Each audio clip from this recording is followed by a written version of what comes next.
Shalom, selamat pagi Bapak Ibu Saudaraku yang terkasih dalam Tuhan. Kita berjumpa kembali di dalam Morning Bright pada hari ini. Kita meneruskan kembali pembahasan kita dari Amsal 6 ayat 12 sampai ayat yang ke-19 ya. Kita meneruskan, minggu lalu kita sudah melihat bahwa bagian ini berbicara secara spesifik, secara khusus, yaitu tentang orang yang jahat. Orang katakan juga orang durusila, ya. Orang yang seperti itu adalah orang yang tidak berguna. Nah, selain orang seperti ini dipengaruhi oleh hati yang jahat, hati yang penuh dengan kelicikan, nah itu caranya kita bisa melihat adalah nampak dari anggota tubuhnya yang mereka pergunakan. Nah, kita bisa melihat dan kita bisa sadar bahwa siapakah orang yang kita hadapi atau yang bersama kita ini. Ya, seperti dikatakan di dalam Amsal 6 ayat 12 itu ya, tak bergunalah dan jahatlah orang yang hidup dengan mulut serong. Nah, kita secara khusus hari ini berbicara tentang anggota tubuh kita, yaitu mulut kita, yaitu lidah kita. Istilahnya apa? Perkataan kita, apa yang kita bicarakan ya. Nah, katakan juga di dalam ayat yang ke-17 di situ ada apa? Lidah yang dusta ya. Jadi perkataannya bukan menyatakan kebenaran tetapi sesuatu kebohongan. Ayat 19. Seorang saksi dusta yang menyembur-nyemburkan kebohongan dan yang menimbulkan pertengkaran saudara ya, mengadu domba, memfitnah ya. Itu adalah kerjanya mulut kita atau lidah kita. Itu penting sekali karena apa? Di situ sangat berbahaya orang yang menyampaikan atau mengatakan hal-hal yang tidak benar. Ya. Amsal 10 ayat 32 juga mengatakan, bibir orang benar tahu akan hal yang menyenangkan, tapi mulut yang fasik hanya tahu tipu muslihat.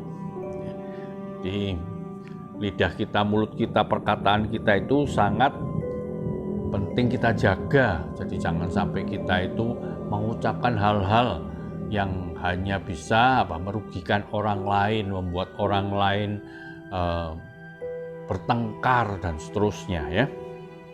Sampai-sampai berapa waktu yang lalu kan sangat marak sekali, sangat viral ya. Katakan mulutmu itu adalah harimaumu gitu, yang akhirnya mencelakakan dirimu.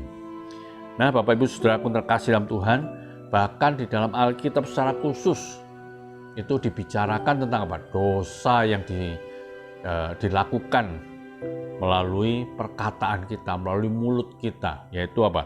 Di dalam surat Yakobus Perjanjian Baru ya, surat Yakobus pasal 3 ayat 1 sampai 12, yaitu berbicara secara khusus tentang lidah kita. Bagaimana Yakobus melukiskan lidah itu ya.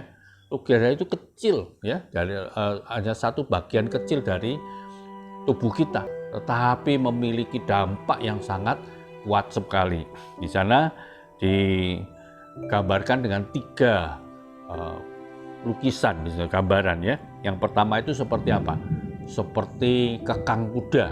Kuda itu kan kuat sekali. Makanya itu kesatuan kekuatan dari mesin atau apa itu selalu dipakai kekuatan kuda ya, horsepower. Kalau kita tahu biasanya kekuatan mesin HP itu adalah horsepower, dari kekuatan kuda. Kuda yang begitu kuat itu bisa dikendalikan dengan apa? Dengan kekang. Kekangnya kecil aja. Ditarik ke kanan dia bisa ke kanan, tarik ke kiri dia bisa ke kiri ya. Jadi itu merupakan sebuah kekang itu seperti lidah kita. Yang kedua digambarkan dalam ayat 4 dan 5 ya, dari Yohanes pasal 3 ini. Lidah itu seperti apa? Seperti kemudi di sebuah kapal yang besar sekali ya. Nah, tapi dengan kemudi yang kecil itu saja dia bisa membelokkan kapal ke kanan ke kiri, bisa maju dan seterusnya, bisa diarahkan. Dan yang ketiga, lidah itu ayat yang ke-6 itu dikatakan lidah adalah api ya, seperti api yang kecil Dengan korek api kita lihat kecil sekali dan bisa dimatikan. Tapi kalau dia bisa membakar hutan, satu hutan yang besar berapa hektar pun bisa habis oleh api itu.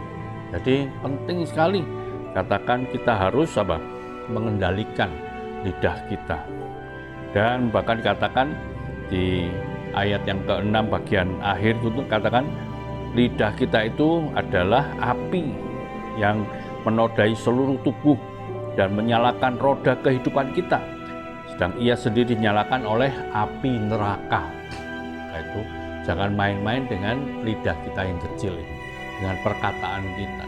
Karena dari situ kita bisa menjatuhkan orang, bisa menghancurkan orang.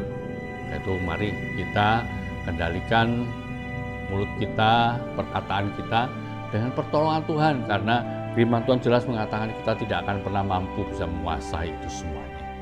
Ya, Tuhan menolong kita supaya kita boleh menjadi orang yang menyampaikan perkataan yang benar, perkataan yang boleh memberkati orang lain dalam sepanjang hidup kita. Amin. Morning bright, let your life be bright in Christ.